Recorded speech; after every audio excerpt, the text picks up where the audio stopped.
What We Pretend We Can't See by Gyzym. Chapter 3. Harry ends up having dinner at Ron and Hermione's that night in the sort of absent-minded way he often does, where 1 minute he's talking about a case at the office with Ron, and the next he's blinking and kissing Hermione on the cheek as he takes off his coat. He doesn't mind it, he's grateful for it, but he can't help but wonder some nights if he isn't imposing on them, forcing himself where he does not belong. The roast is good tonight, though, so Harry tries to not think about it.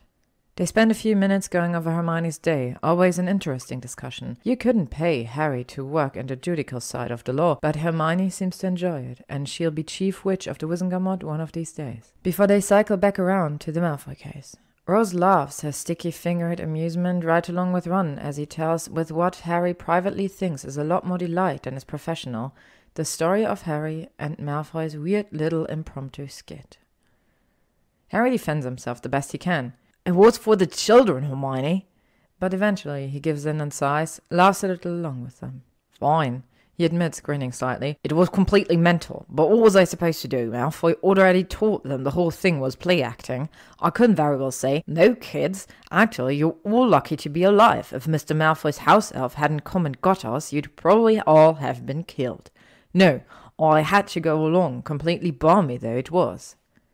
Ron nods enthusiastically, swallowing a mouthful of potato. "Mad as a brush, that Malfoy," he says, sounding immensely pleased to have the opportunity to do so before he fixes his eyes on Harry. "Meant to ask you about that, actually. Why didn't you finish the interview? Did you go off on one or something?" Harry looks at him blankly. "What?" "I saw your initial report," Ron says slowly. "The whole backside of the page was blank, Harry. Did you forget to finish filing it out again? You know your backlog is already massive." Harry closes his eyes briefly, the words, "details of the crime," and the entire page of empty space to write swimming behind his eyelids. He hadn't forgotten to fill it out, he'd forgotten to even ask, distracted by whatever. The way Malfoy kept looking like he was about to scream or cry or be sick or something, just for a second, before he went back to looking like a ferret-faced posh bastard without a care in the world. Harry says, opening his eyes. "Yeah, I did forget to write it down, I mean. I'm going back in the next day or so, though," he adds quickly, "to get some additional details, do some more digging, so I'll definitely get it done." For some reason, this sentence triggers an apprehensive look between Ron and Hermione, who quickly looks back to Harry, takes a sip of her wine, and says, in a falsely bright tone, "Paperwork is very important, you know, Harry. I know it doesn't always seem that way, but it's really a cornerstone of our justice system. Why, just the other day I was having a conversation with—" "Wait," Harry says slowly, his mind working. Why would Ron and Hermione be worried about going back to Grimmauld Place? What could they possibly be worried he would find or figure out except one of the Hogwarts governesses, Malfoy had said, and that he wasn't responsible for the name Lern. "Oh my God," Harry says, pointing a wild finger at Hermione and then staring at it, slightly horrified with himself. He drops his hand, but not his tone, as he continues. You knew I'd sold my house to Draco Malfoy, and you didn't tell me. God, you've known for years, haven't you?" he demands, suddenly remembering the night Hermione told him the place had been converted. The sharp, probing way she asked if he thought he'd ever drop by. At the time, he'd thought she was trying to get at his deep emotional baggage or whatever, but "You've known since the first time you went and saw the museum." Says Hermione, clutching at her wine. She opens her eyes too wide, that "I'm innocent, please forgive me" look Harry most strongly associates with missing bites of his desserts, and then, quailing under Harry's ferocious glare, blurts out, "Ron, you too?" "Divorce!" Ron gasps, turning to stare at her. Harry, who spent several months, a few years back, quietly panicking every time either of them said this before he recognized it was a joke, settles back in his chair to glower, arms crossed over his chest. Ron casts a look his way, grimaces, and then turns back to Hermione. "I can't believe you just throw me under the bus like that. Divorce for sure. I no longer feel this marriage is built on a foundation of trust." "Well, it is a truth," Hermione says, and turns beseeching eyes on Harry. "Please don't be angry, Harry. We didn't want to keep it from you. We just, well," She turns a pleading look on Ron, who, for all he was threatening to divorce her a mere 12 seconds ago, caves under it a lot quicker than Harry would have. "It's only," Ron says, and takes a long swig of his wine, clearly to brace himself. "You know how you can get, Harry, about Malfoy." "What?" Harry says, staring at the both of them. "Sorry, what? No, I don't know how I can get about Malfoy. What are you even talking about?" "Oh, Harry," says Hermione, sounding very pitying. "Mate," Ron says in the same tone, "come on, this is a safe space." "Also, we were there," adds Hermione with a heavy sigh. "Remember, 6th year, when you were so obsessed with him that we weren't allowed to talk about anything else." "He was doing evil," Harry protests outraged, "and I was doing my best to thwart evil. That's not obsessive, that's civic-minded." "Civic-minded was it to sit up all night watching his name move around a Slytherin common room on the Marauders map?" Ron doesn't sound convinced. Also, he sounds like maybe he thinks Harry has suffered some sort of traumatic brain injury in the last 10 minutes. It's not a combination Harry enjoys. "I swear, one night we were down in the common room and I said, 'You're coming to bed, Harry?' And you said—" "Oh God, I remember this," Hermione interrupting Grumps. "You said, 'I won't rest until Malfoy does.' Then you threw a paperweight at the wall and it exploded." "Oh, I love that paperweight," Ron says mournfully. "It died too young." "Well," Harry says, he feels boxed in by the joint weight of their disapproving stares, and a little wildly he fixes his eyes on Baby Rose, who at least is too young to judge him. "Well, okay, fine. Maybe in 6th year I was a bit, but it was 6th year. I had a lot going on, and maybe I did get, I suppose, a little fixated on the whole Malfoy thing, but that's 1 year. That's hardly a basis." "Oh, Harry," Hermione says, now sounding so pitying that Harry wants to die. "My mum and dad used to talk about it," Ron says with the air of a man laying down a trump card. He nods when Harry turns agape to stare at him in horror. Yes, they did. My mom always said it was natural for a child to have a nemesis, and then my dad would say that he was sure that if the Malfoy boy was anything like his father, he was terror and he deserved it. And then my mum would say, "Yes, Arthur, I'm sure he does, but I'm worried about him. Even Fred and George never had nemesis." And then Dad would say, of course they had, but not sounding very sure about it. And Mum would say no, they didn't. They had prank targets, which admittedly also was not very healthy, but they'd never actually singled out and declared violent hatred for one of the other school children. And then Dad would mutter something about keeping an eye on you and have a large drink, which, as we all know, meant he agreed with her but didn't think you'd be keen on hearing that little boys shouldn't have eternal undying feuds of hate with their classmates. Ron leans back in his chair, looking triumphant. Harry slides down in his own, wishing there were a way to slip under the table and disapparate without them noticing he's gone. "This might be the most humiliating moment of my life," Harry tells Rose, who gurgles at him and gleefully smears mashed carrot across his sweater. "Seems about right." "The point is, Harry," Hermione says, her tone brisk now, "for obvious reason we thought it might be better to just leave the whole Grummer Place thing alone. Malfoy's never been any better about you, after all, and you didn't even want to know who bought the place. You could have found out easily, but you never did, so we thought we'd leave well enough alone." "Yeah, mate," Ron says and shrugs. "We weren't trying to keep you in the dark, but if this hadn't happened today, you'd kept on the way you've been and probably never even found out about it, don't you reckon? And we just thought that might be better in the long run." "I'm not a child," Harry mutters and looks away from their twin stares. "And I've never been whatever obsessed with Malfoy. You two are off, you're not. He just drives me a bit mad, is all. But I'll go back and get the rest of his statement." "Wait, you didn't even take the other part of his statement?" exclaims Ron, eyebrows raising. "Harry, that's the most important part of the whole interview." "I will go back and take the rest of his statement, get whatever information I need and solve this case, and then that is it," Harry says and steps vengefully at his Rose. "Okay, all right, is that enough to get me off the hook, you judges? I'll do my job and then get on with it like the adult that I am, all right?" Hermione and Ron share that apprehensive glance again, but then Hermione sighs, gives Harry a long look. "Fine, you're right, you're an adult, and we'll drop it." "I'm locking all my paperweights in the office safe," Ron says darkly. Harry ignores him.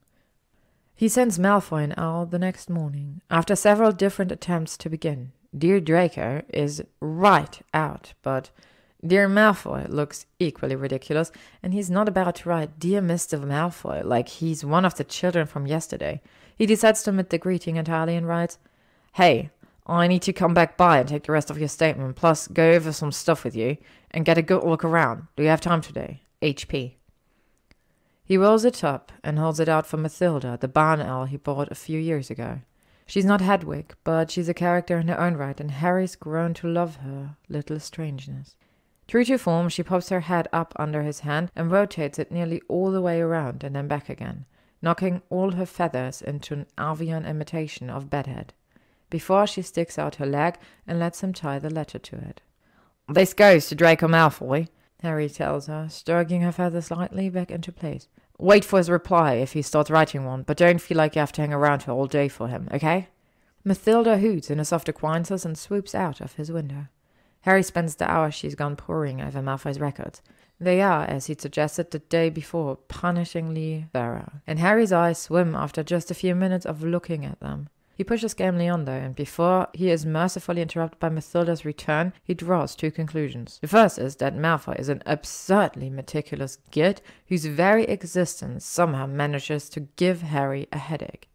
The second is that Malfoy's actually got quite a lot of incredible stuff in Harry's old house, and seems to have done a fairly enormous amount of work to get it. He takes a parchment from Mathilda's leg, grateful to have anything to look at that isn't Malfoy's ledgers. In the neat script Harry's gotten all too familiar with this morning, he reads, As my business has been temporarily closed due to cataclysm, yes, Potter, I am available today. I have meetings with potential restorers for some of the damaged exhibits scattered across the day. If you don't mind the occasional 15-minute break, you may come by at your leisure. Cordially, Draco Malfoy. P.S. Your inability to correctly format a letter is bordering on grotesque. No greeting, no signature. You must have been raised by wolves. Harry scowls at the P.S. until he rereads the letter and notices that Malfoy has not managed to include a greeting either. Then he grins, grabs up his belongings, and hits the door. Kreacher pulls open the door at number 12 before Harry even gets a chance to knock, which is nice, if a bit creepy. He doesn't get there quite in time to stop Harry from reading the little sign on the doorway, though. Closed indefinitely for repairs. Your patience is appreciated in this trying time. Handwritten in Malfoy's newly familiar script. Harry's not sorry to stop looking at it, although he couldn't quite say why. Harry Potter, Kreacher says, beaming at him, ushering him inside. Master Draco's inspecting you. Kreacher will take your coat. Harry hands Kreacher his coat and scarf gamely enough, noticing again the little golden name tag hanging proudly from his crisp white toga. What's with the name tag? Kreacher draws himself up proudly and beams. Kreacher is a tour guide for the Modern Museum of Wizarding History between the hours of 10 and 6, Harry Potter. Kreacher is Employee of the Month. He vanishes with a familiar crack on that little disclosure, leaving Harry to blink in surprise after him and then shake his head, look around. The place already looks better than it did yesterday, if still in obvious disrepair. The debris has been cleared from the ground, the worst of the torn wallpapers cut away. Most of the damaged furniture seems to have been pushed out of the edges of the rooms. Harry can see from the foyer, leaving what's left within them looking bare and strangely forlorn. It really is pretty amazing, Harry thinks, what Malfoy's done with the place. He'd hardly think it was the same house he remembers from the war. Every surface that Harry recalls as dampening, light catches it instead, and the ceilings actually seem higher, which Harry knows logically that they're not, but he remembers Grimmauld Place as close and claustrophobic, musty, dark. The museum, even in what has to be the worst condition of its short history, is open, airy, and bright. It's hard to reconcile. There's another crack as Kreacher reappears, and when Harry turns his head, he sees that the elf is wringing his hands, hopping slightly from foot to foot. Harry crouches down, alert at once, and demands, "What is wrong? What is wrong?" "Oh, nothing. Nothing, Harry Potter," Kreacher says, voice squeaking on the words. "Kreacher didn't mean to suggest anything was wrong. Kreacher only wanted to say thank you for answering the call." "Oh," Harry says, huffing out a relieved breath and offering him a little smile. Well, that's all right, Creature. I didn't mind. He's about to stand back up when he considers the phrasing. Answer the call. That's a bit weird. He wonders for the first time why on earth Creature had shown up at his cubicle yesterday. Not at the Aura department. His cubicle. Say, Creature, Harry says, keeping his voice pitched in a tone of casual inquiry. I meant to ask, why'd you come to me in the first place? I mean, to my desk. Not that I wasn't happy to help, but it's usually better to go to intake with a crime in progress. Creature is not always a tour guide, and Harry Potter is a former master of the house, Creature says, voice going oddly formal. Creature serves the master, and Creature serves the house. If the house seeks aid, Creature goes to the master. If the master seeks aid, Creature goes to the house. If both seek aid, Creature must find another master or another house to answer the call. He gives Harry a significant look and then vanishes again, with a crack that seems somehow more pointed than the first two. Huh, Harry says, rocking back on his heels. He'd known that some of the magic tied up with the wizarding homes was a bit bonkers, but apparently he'd had no idea. Oh, for God's sake, Potter, comes Malfoy's voice from the top of the stairs. What are you doing, looking for clues in a wood green? Scowling at having been caught crouched on the floor like an idiot, Harry stands up and turns to see Malfoy descending the staircase. He's wearing his hair pulled back today, caught in the tiniest tuft of a ponytail at the crown of his head, and revealing that, though long enough to hang down past his ears on the top, the sides are shaved down short. It looks not good on him, Harry thinks hastily. He doesn't really care about that, but fitting, Harry supposes, is the word.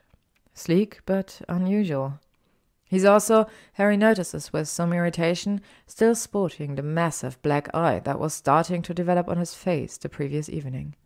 Someone should have healed that for him, and it grates a little under Harry's skin, seeing it there.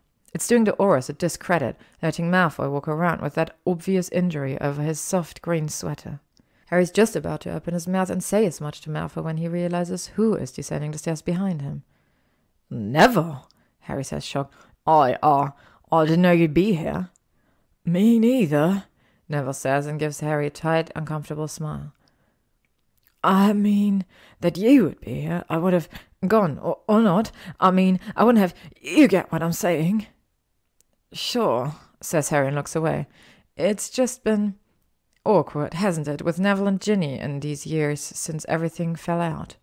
Harry doesn't want it to be. Sure, he'd been angry at first, hurt that she'd left him broken-hearted, that it was for another man, for one of their friends, but he doesn't think he could ever really have been happy with her, not in the long term, now that he's had the time to properly think about it. He doesn't think he could have made her happy either, and Neville obviously does. He's glad for her, for both of them. He is. But sometimes, even now, Harry sees them together, laughing and leaning into each other at the Weasley dinners, or trading jokes and sly glances across Ron and Hermione's table, and hates them both, just a little. Hates Neville for being what he wasn't, and hates Ginny for needing that, even though he knows she deserves it and wants her to have it. Hates that they've got each other and he's alone. It's awkward as all. He hasn't ever quite been able to figure out how to make it right. Well, isn't this the most upsetting little display of social incompetence since man discovered the wheel? Malfoy draws, rolling his eyes. If I've said it once, I've said it 1,000 times. They don't socialize you Gryffindors properly. It's why you all come out hopeless bores. Longbottom, Potter is here to ask me a series of invasive questions in the name of justice. Potter, Longbottom tends to the vicious ancient hag who lives in my attic. Harry stares and is about to demand to know how Neville Longbottom of all people got stuck dealing with that painting of Sirius's mad old mom when Neville makes a soft sking knot sound and slaps Malfoy lightly on the shoulder with a rubber gardening glove. Don't talk about her like that, Neville says, and then in rapturous tones, Harry, Malfoy has the oldest known living venomous tentacle up there. Found her half dead on some dig and installed her in the attic. Apparently, these old wizarding homes like having a bit of deadly shrubbery about the place, and of course tentaculars feed on magic as well as sunlight, so the climate suits her fine. She's nearly 1,000 years old, just an absolute beauty, a really incredible specimen. A nightmare, Malfoy interrupts. that I should have left to die in the sand where I found her. Tetchy and expensive and barely even a museum attraction, because, as it turns out, no one wants to get near a mad old plant who'll throw spiked seed pods at you as soon as you look at you. I should just let you take her, really, he says, directing this last at Neville, as he steps down off the last stair. I wish you would, Neville says and grins at him. Malfoy sighs, but it's clearly affected, part of some in-joke, which is just really weird, Harry thinks, to see between Neville and Malfoy. Perhaps next time. I just can't seem to find the energy to draw up the paperwork right now. I won't hold my breath, Neville says easily and steps down onto the ground behind him. So, you two work together then? Harry says, looking back and forth between them and still not quite believing it. He lets his eyes settle on Neville.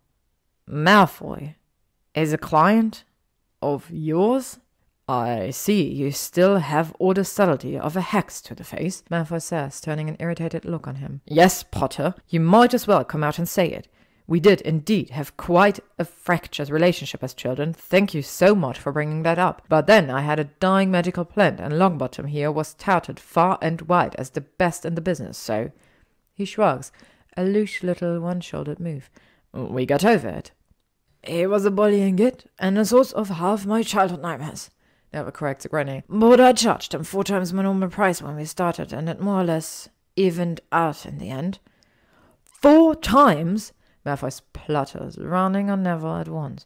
But that can't be. You dropped it down from double last year. I dropped it down to double last year, Neville says. But don't worry. I promise if you ever really can't afford it, I'll discount you down to my standard rate. What a great comfort, Malfoy mutters. Such a warm notion in this time of stress. I live to serve, Neville says cheerfully.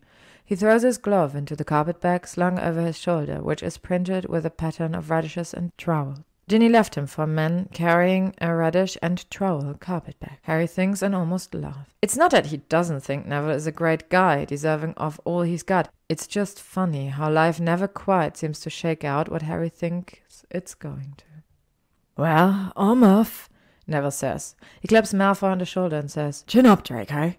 Which, for some reason, makes Malfoy look sharply at Harry before he makes another spluttering noise, that is, now that Harry thinks on it, really more of an outraged squawk. Neville ignores this and looks at Harry, hitching his bag up on his shoulder awkwardly. It was good, to see you, Harry. You too, Harry says, reaching up to rub the back of his neck. Say hi to Gin for me. I will, Neville says, voice low with surprise. And then he nods to both of them, takes his coat from a waiting creature, and walks quickly out the door, leaving Harry and Malfoy alone in the foyer. Harry waits, all but holding his breath, for Malfoy to say something cutting about what he and the rest of the wizarding world, according to Harry's friends, read in the gossip columns a few years back. Harry hasn't taken the profit in years, but the Potter-Weasley-Longbottom love triangle had apparently gotten a lot of traction, produced months of speculation after it broke. Harry could never understand that. It was really a very simple story. Ginny loved Neville more than she loved Harry, fit better with Neville than she fit with Harry, wanted Neville more than she wanted Harry. Nothing complicated about it at all. Malfoy's eyes fixed on Harry, glitter with malice, and Harry so braced for some comment about cuckolds or ginger abandonment or whatever else that he almost doesn't process it when Malfoy says, in tones deep of delight, Potter, what in the name of heaven is that? Harry blinks and then follows Malfoy's gaze down the center of his own chest. To his absolute horror, one of their inter-office memos has affixed itself there, its neon green paper glowing faintly in the morning light. It must have attached itself to him while he was going through Malfoy's accounts. Harry has no idea how he didn't notice. Malfoy leans over and plucks it from Harry's shirt before Harry can even erect. Dear Harry, he reads, please. Oh, this part is in all capitals. Do not forget again to have Malfoy take you through the crime. It is, capitals again, the most important part of your job. And I know it's distracting that he's Malfoy, but still, don't forget. Hermione says paperwork is 9/10 of the law. Love, Ron. Malfoy closes his eyes and lets out a satisfied little sound before he opens them again, like he's just downed a glass of lemonade on a hot day. Potter, I must be straightforward with you. I may frame this. It is beautiful and deserves a place on the walls of the wizarding history. Who knew Weasley had such poetry inside of him? Oh, give me that! Harry snaps, snatching for it. It vanishes up Malfoy's sleeve before he can get his hands on it, and he crosses his arms and gives Malfoy his sternest scowl. You will not put that in the museum. Malfoy just laughs, eyes bright. Harry's not sure he's ever seen him laugh before. Well, of course Harry is sure he has. He must have laughed plenty at school, in mockery and lording himself over everyone else, and generally being a tiny blonde whirlwind of unpleasant, evil-adjacent chaos, but he's never seen this. Malfoy's wide smile and the lithe lines of his throat as his head tips slightly back. It's still at Harry's expense, but amusement is less cold, somehow, than anything Harry can remember from him. It's a nice laugh, low and rich, crinkling his eyes at the corners. Harry's surprised by it. Terrifying, though, that little display of authority was, Malfoy says after a moment, calming himself. Why don't we get on to the most important part of your job? He pitches his voice in obvious reference to Ron's capitalization and just smirks when Harry scoffs. Come on, most of the rooms down here won't be sorted out for ages. Being in them depresses me. He says it like it's a joke, but the smile still playing at the edges of his mouth goes sour, so Harry is pretty sure there's hard truth behind the word. He follows Malfoy silently up the stairs, jumping the one with the I bite sign, and into the room at the far end of the hall. When Harry lived here, he just thought of it as a spare room, empty space with no purpose, nothing in it but a few ancient and vaguely ominous armors. Under Malfoy, it's a beautifully appointed little sitting room, all done in warm woods and soft leather, complete with a well-stocked wet bar in the far corner. Harry works over and runs his hand across the polished wooden surface of the bar, and then blinks when it materializes a glass right in front of him, a bottle of fire whiskey and a perfectly round sphere of eyes hovering a question over the rim. No, thank you. It's 11:30, Harry tells the bar, which, managing somehow to seem a little put out about it, vanishes its offering as quickly as it appears. To Malfoy, he says, that this come with the house. I don't think I've ever seen it before, but it certainly seems to be hooked into the magic. Malfoy makes a pleased little noise. After a fashion, yes. I saw it in a painting of this room from my grand-grandfather Pollux's time, and I tracked it down and brought it back. The woman who had it was terribly fond of it, but, well... Malfoy shrugs and waves a hand. It's hard to argue that it isn't where it belongs. Harry agrees and thinks a little bitterly that if there'd been a magic bar pouring him drinks when he lived here, he might have never sought the old pile in the first place. He doesn't think it'd be very wise to say so, though. Malfoy moves to the center of the room and sits in one of the leather armchairs. So Harry takes the one across from him, mirroring their posture from the day before. From this angle, there is no ignoring the black eyes sprawled across practically half of Malfoy's face, and Harry frowns at it, annoyed. Do you want me to get someone to look at that eye for you? Or I can probably just heal it. Someone from our team should have seen to it before we left. You will do no such thing, Malfoy says, sounding scandalized. He prods at the bruised flesh, hissing a little at the pain, but then grinning, as if well pleased by this moment of agony. It's quite good, isn't it? No one is touching this until after my appointment with the Prophet. I want to look as battered and tragic as possible when the article comes out. You want... what? Harry says, feeling his lips curl in distaste. Not that the Prophet doesn't deserve to get a little of manipulation it so often gives, but the very idea of what Malfoy's suggesting turns Harry's stomach. Malfoy's lip curl right back at him. Well, Potter, not everyone was beaten about the head with the attention stick when they were doling out lots in life. I'll do whatever I have to do to make sure the story gets out and that people are on the lookout for the perpetrators. Speaking of whom, he leans forward in his chair, fixes Harry with a sharp look. Did you manage to learn anything worthwhile from the two you nabbed yesterday? Not that I suppose you could have got much, since you focused all your efforts on catching the wrong criminals. Discussing the details of an active case with a civilian victim is expressly forbidden without clearance from your supervising officer, Harry thinks. Then Harry looks at the mocking smirk on Malfoy's mouth. So smug, Harry wants to scream, and thinks that expressively forbidden is a matter of opinion anyway. Actually, we got quite a bit of helpful information from Pansy and Jocular. They did turn out to be hired muscle, obviously, but... Harry continues triumphantly, ignoring him.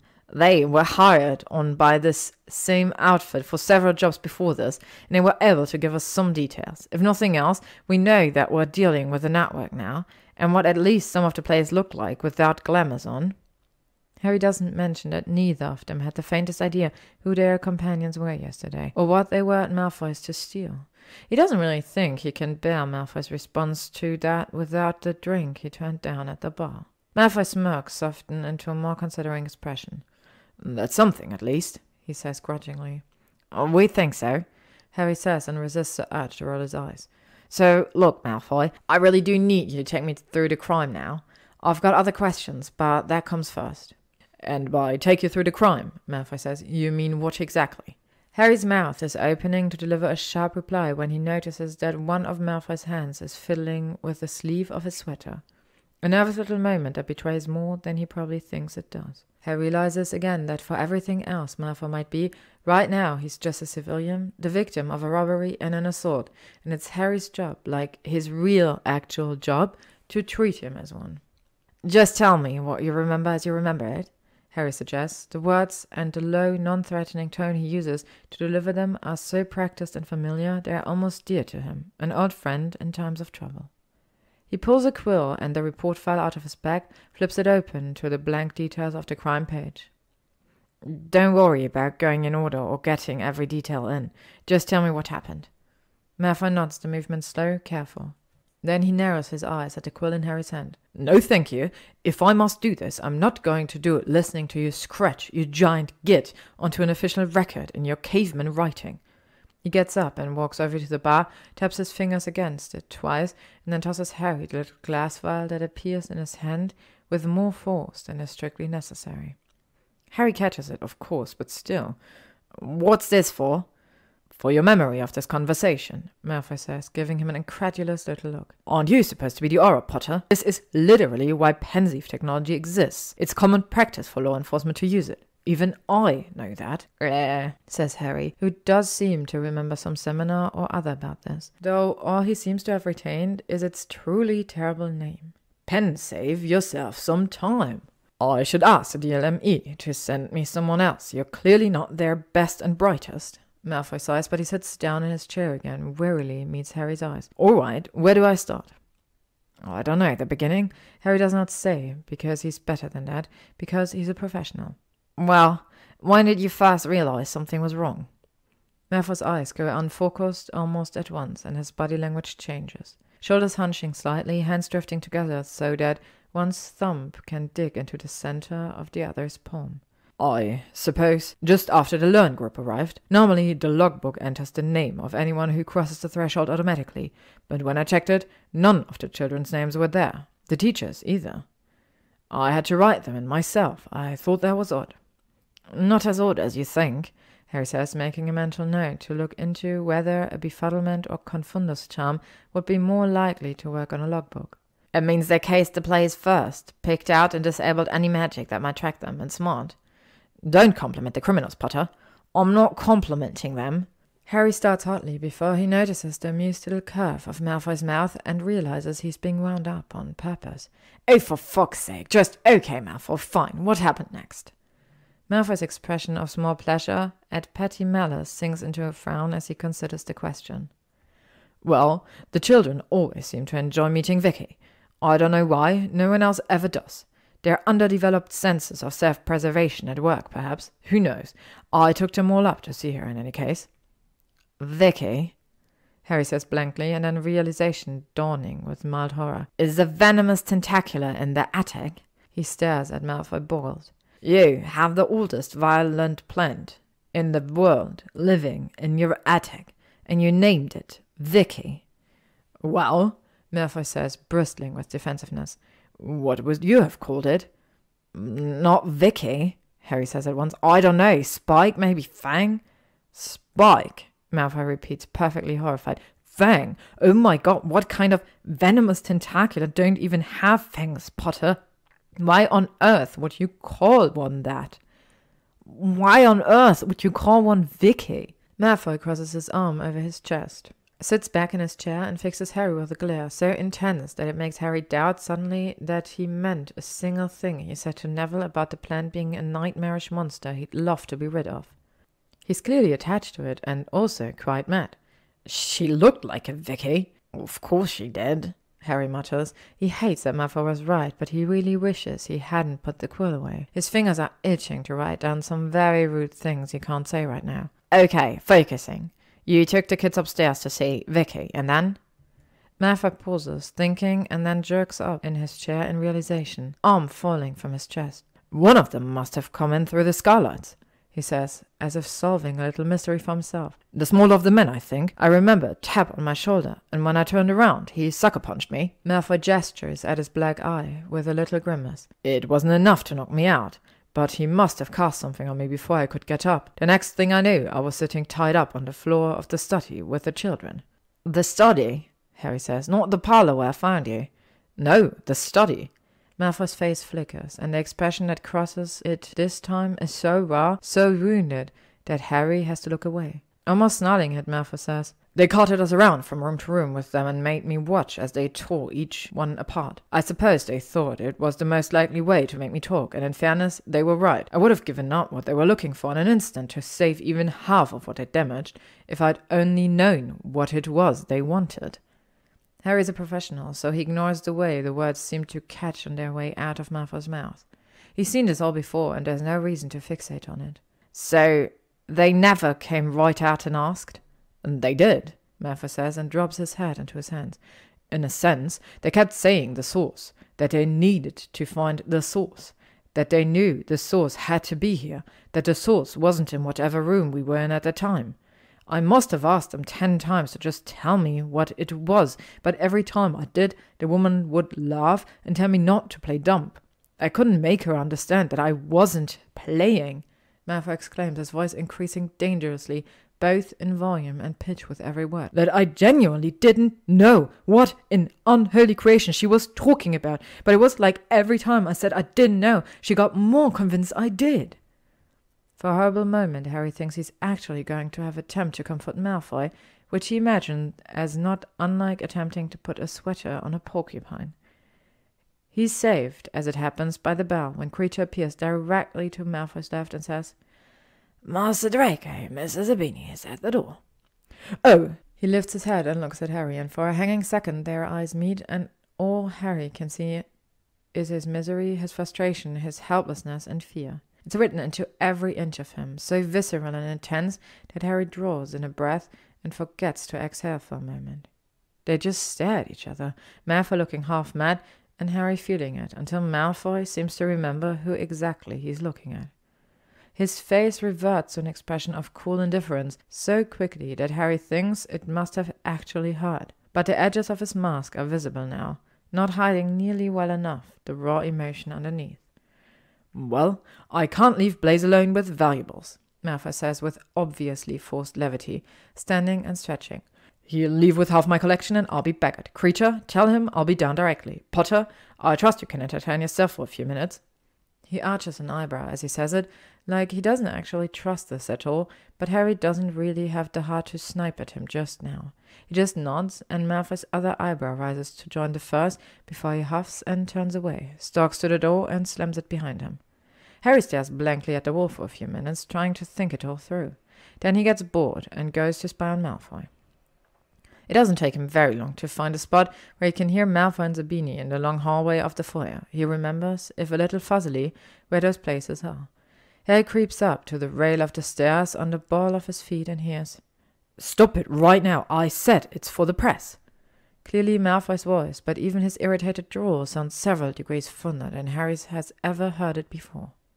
"I don't care what it's for," snaps a deeper voice. Must be Zabini. "It's massive and unsightly, and it looks like it hurts. I can't believe none of the auras healed you."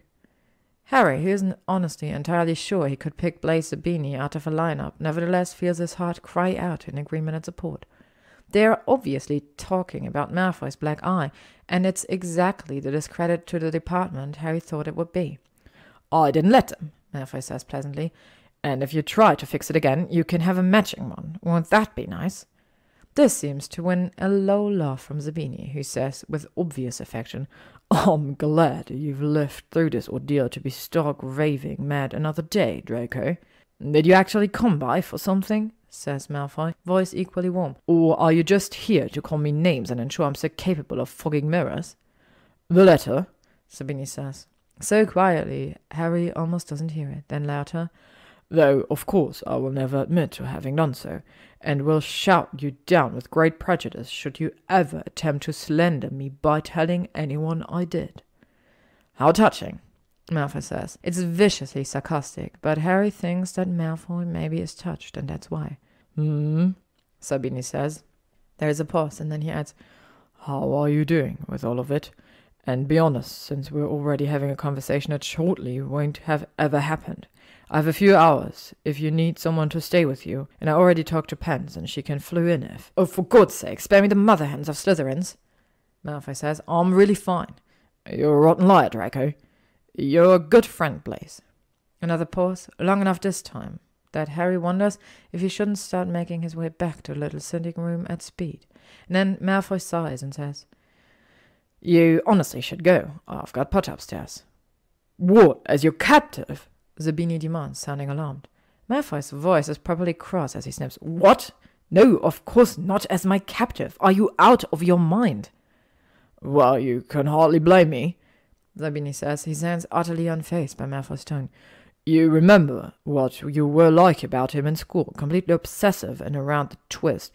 It was honestly terrifying. Professor Snape called me and Pansy into his office once and told us to, I believe the exact phrasing was, keep an eye on Mr. Malfoy, lest he ruin his promising future by murdering Harry Potter in one of his deranged fits of passion. Then he gave us each a cockroach cluster and told us to get out. It was awful." "He did not," Malfoy sounds appalled. "Yes," Sabini says. "He absolutely did. I know, because the whole hideous experience is seared into my memory for the balance of eternity." "Oh my God," Malfoy says faintly. Harry thinks of Ron and Hermione last night, their horrible pitying tones, and that haunting story about Mr. and Mrs. Weasley discussing the appropriateness or lack thereof of a childhood nemesis, and is hit with a strange combination of emotion. Satisfaction that he wasn't the only one, that Malfoy is having to suffer this conversation with someone in his life too, and commiseration, this odd intense understanding of just exactly what Malfoy must be feeling right now. But then Malfoy says, drawling and bored, "Potter's here of his own free will, Blaise. God. He's the aura assigned to his case, and he's as obnoxious as ever, I might add. You'd think it wouldn't be so much to ask to have a moment's peace, the courtesy of a day to get my house in order, but no. Precious Potter's questions are all so very pressing. It couldn't possibly wait. It's his way or nothing, as always." Then Harry mostly feels cold. He creeps back to the sitting room without waiting to hear Sabini's reply, just aching for reasons he can't explain. What does he even? Why would he care? It doesn't matter to him whether Malfoy likes him or not, which Harry reminds himself he obviously doesn't and never has, and Harry's never wanted him to, and certainly doesn't now. So this is just work then, a citizen in crisis who Harry needs to give some space. He'll leave, that's what he'll do, and come back in a few days. Do Malfoy the courtesy of allowing him to get his house in order or whatever. Harry rather thought he was doing him the courtesy of attempting to catch the criminals, but obviously that's not what's important. He packs up his things, pulls the memory of questioning that did get through out of his mind in a long silvery thread and puts it into the vial Malfoy gave him, corks it and tucks it away. He's at the door of the study, reaching for the handle when it opens, and he stares at Malfoy, who stares back in obvious surprise. "Oh," he says, at the same moment Harry snaps. "I'm going." "You are?" Malfoy says, slow brow furrowing. If Harry didn't know better, he'd say Malfoy looked almost disappointed. But he does know better, he reminds himself firmly, and doesn't allow his resolve to break. "I thought you had more questions, things to look at." "Call back to the office," Harry lies. "Oh, it doesn't matter, you know how it is. I'll just have to come back in a few days, after the weekend maybe, after this new matters are wrapped up." Malfoy's mouth, which had been slightly parted, sets into a thin line. "Oh, well, fine." "Fine," Harry repeats and sweeps past him, out of the room, down the stairs and out the front door, stopping only long enough to snatch his coat and scarf from the hands of Creature, who looks after him mournfully. He stops on the lawn to put them on and runs into a woman who must be Malfoy's next appointment. She looks vaguely familiar, but Harry can't put his finger on it and doesn't much care to just at this moment. He nods, hoping that'll be the end of it, but the woman says, "Jumping Juniper! It's Harry Potter!" So no, apparently not. Harry sighs and nods. "Yeah, well, I'm on duty working this case at Aura Potter right now," he says, just because he's irritable and rankled and really doesn't want to be asked to sign any fucking autographs right now. "Pretty crazy, isn't it?" the woman says, nodding towards the house. "Awful," Harry agrees. "Why would anyone want to tear apart a history museum is beyond me, and terrorize a group of school children? Well, I could draw a comparison, but I probably shouldn't. I doubt I have to anyways." He pushes past the woman and is almost to the gate when he hears her call. "Don't you think that might be what it was about, though, Aura Potter? Mr. Malfoy's, let's say, spotty past with that comparison you don't want to draw?" Harry stops, fury bleeding into him all at once, and turns on his heel. He might be annoyed with Malfoy. When isn't he annoyed with Malfoy? But he has no truck at all for this sort of thing. For people who can't just let the goddamned war be over. Coldly, he says, "I hardly see how that's relevant. Anyone who would do this has more in common with Voldemort than Draco Malfoy, who was acquitted of all war crimes nearly 10 years ago, by the way. Ever did. Good day." He stalks out of the gate, slams it shut, and then apparates away. Distantly, oddly, he thinks, he hears the woman call, "Hey, thanks, Aura Potter," as he goes. To be continued. Thank you for listening to What We Pretend We Can't See by gyzym, read by LMX Mabella. If you would like to stay up to date on upcoming chapters and stories, you can follow me on YouTube, Spotify, AO3, Instagram, or Tumblr.